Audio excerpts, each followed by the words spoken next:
بدور على الزرار عشان بصور الفيديو التاني. الحمد لله على غير العادة، نازلين للجامعة بدري. يا رب نوصل بدري بس.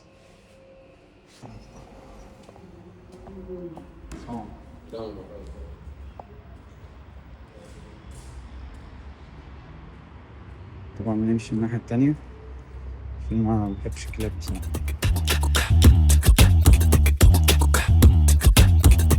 طيب بما اني داخل على فترة امتحانات، فقلت ان ده انسب وقت انزل فيه فيديو عن ازاي تهكر وقتك، او بمعنى اخر ازاي تخلي يومك 48 ساعة.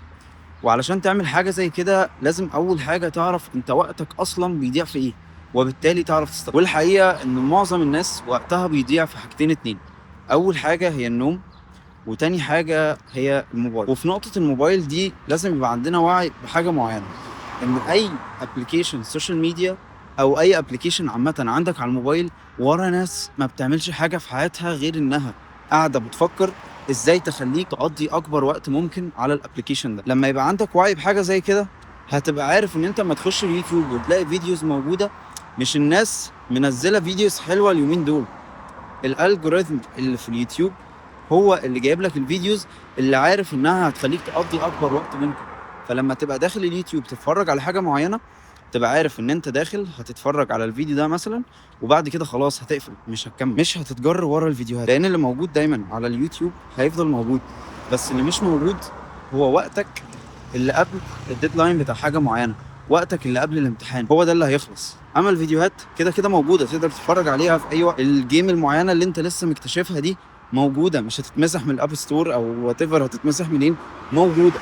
كل حاجة موجودة، بس اللي مش موجود هو وقت. حاول تفكر انت بتستغل وقتك فيه. وتاني حاجة تساعدني ان انا ابعد عن الموبايل اطول فترة ممكنة، هو ان انا اول ما بخش البيت في مكان معين الموبايل بيتحط فيه.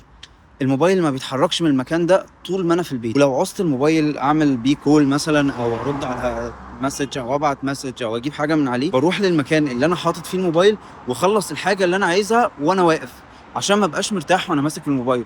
وبالتالي ابقى عايز انجز، ابقى عايز اخلص اللي انا عايز اعمله على الموبايل بسرعه عشان ارجع تاني اقعد في المكان اللي انا كنت قاعد فيه. وتالت حاجه هي ان انت تعمل تراكنج للساعات او الوقت اللي انت بتقضيها على الموبايل. وهتتصدم حرفيا لما تخش تشوف انت بتقضي قد ايه على الموبايل كل يوم. في كام ساعه من يومك بتضيع على الموبايل. وبصراحه انا من يومين ثلاثه كده مسكت موبايلات صحابي، كنا قاعدين في قعده وقعدت اشوف السكرين تايم بتاع كل واحد فيهم. في اللي كان ساعه، في اللي كان ساعتين، وفي اللي كان 15 ساعه قاعد على الموبايل. انت 15 ساعه قاعد على الموبايل؟ هو انت بتلاقي وقت اصلا في اليوم تنام وتنزل الجامعه وبتاع مش فين منين اصلا؟ ففعلا هتتصدم من الارقام اللي هتلاقيك بتقضيها على الموبايل وانت مش حاسس. وبصراحة الثلاث حاجات دول هم أكتر ثلاث حاجات ساعدوني إن أنا أقلل وقتي على الموبايل على قد ما أقدر، وأعتقد هيفيدوك يعني إن شاء الله. خلينا نشوف هنعمل إيه النهاردة. النهاردة إن شاء الله اليوم ما يبقاش طويل قوي، بس يا رب يعدي على خير. صباح الخير. الله يعطيكم. حبيبي. صباح الخير.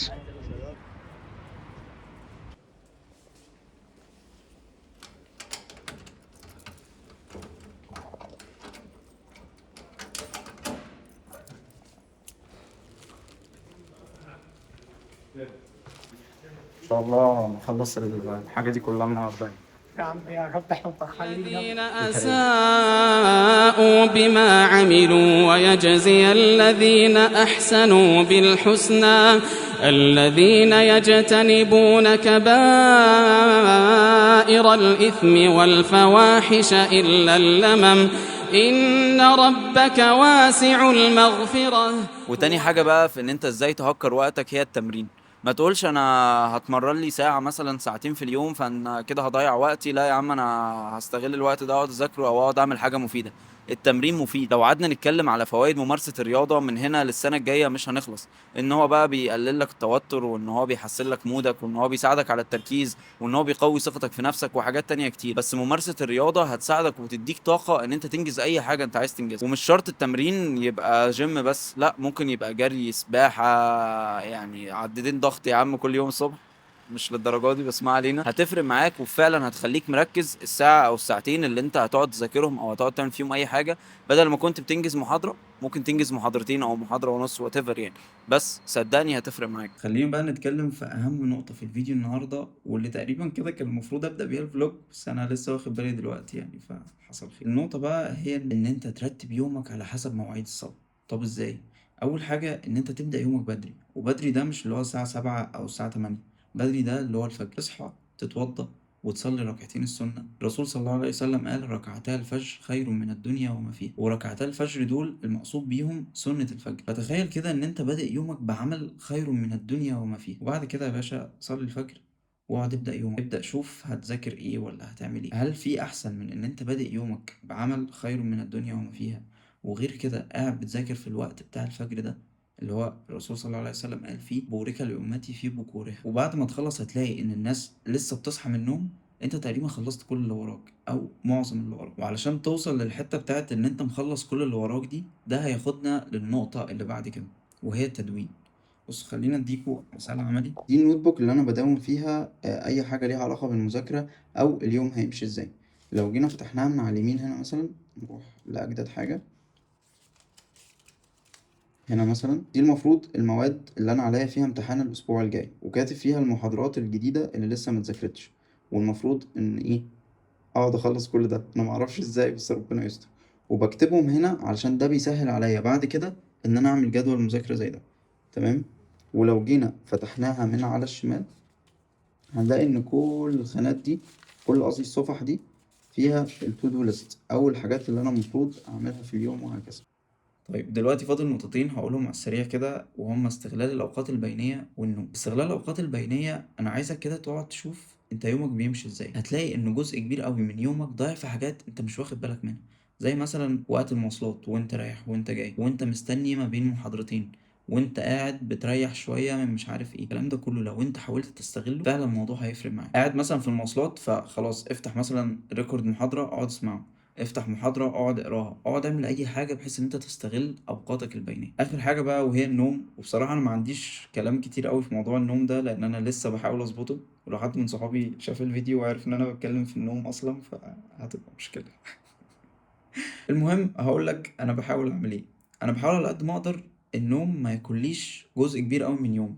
يعني ايه؟ يعني مثلا والله انا متعود ان انا انام 12 ساعة مثلا، ف انت هتقوم فاضلك 12 ساعة تانيين يا باشا، اكلت رحت جامعتك مثلا جيت، ال 12 ساعة التانيين ضاعوا. حاول على قد ما تقدر تاخد كفايتك من النوم وما تزودش. الانسان الطبيعي المفروض ان هو مثلا بينام 6 ساعات، فخلاص ما تنامش 8. الموضوع بالتعود، لو انت عودت جسمك ان هو ينام 6 ساعات بس هينام 6 ساعات بس. والكلام ده انا بقوله لنفسي قبل ما اقوله لحد والله العظيم، لان موضوع النوم ده عندي مشكلة يعني. وتقريبا ده كل اللي انا كنت عايز اقوله في موضوع الوقت. وكالعادة مش لازم كل يوم يبقى يوم مثالي، بس لازم كل يوم تحاول. واشوفكم الفيديو الجاي. انا قلت نزلت بدري بس وصلت متأخر.